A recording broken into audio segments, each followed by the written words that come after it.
السلام علیکم ورحمۃ اللہ وبرکاتہ۔ دوستو، میں اس وقت غار ثور کے اندر موجود ہوں۔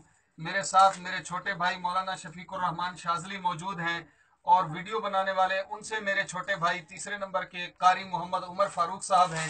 یہ غار ثور کا وہ راستہ ہے، وہ دہانہ ہے کہ جس راستے پہ مشرکین مکہ آ کے کھڑے ہوئے تھے۔ ان کے پاؤں نظر آ سکتے ہیں یہاں بیٹھنے والوں کو، لیکن بیٹھنے والے باہر والوں کو نظر نہیں آ سکتے۔ دوستو، میں آپ کو اپنی ایک نظم سنانا چاہتا ہوں، سماعت کیجئے گا، دعاؤں سے نوازیے گا۔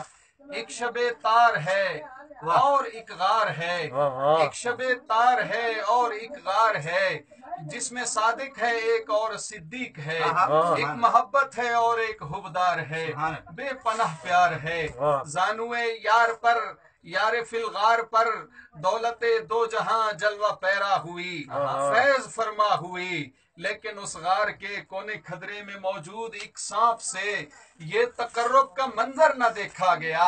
شوخ نے ڈس لیا سانپ کے زہر سے ضبط صدیق اکبر کا ٹوٹا، مگر سانپ کو کیا خبر اس کی تر آنکھ سے ان کے رخسار تک، نقرئی آب کا محرم خواب تک جو سفر ہو گیا معتبر ہو گیا۔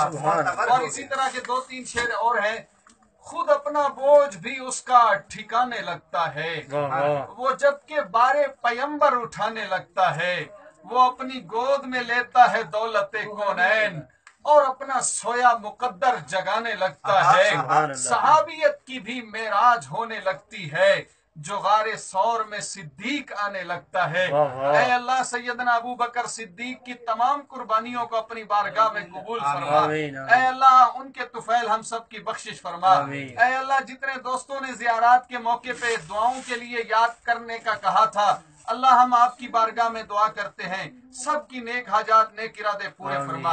صلی اللہ تعالی علی خیر خلقی سیدنا محمد وعلی آلہ وصحبہ اجمعین برحمتک یا ارحم۔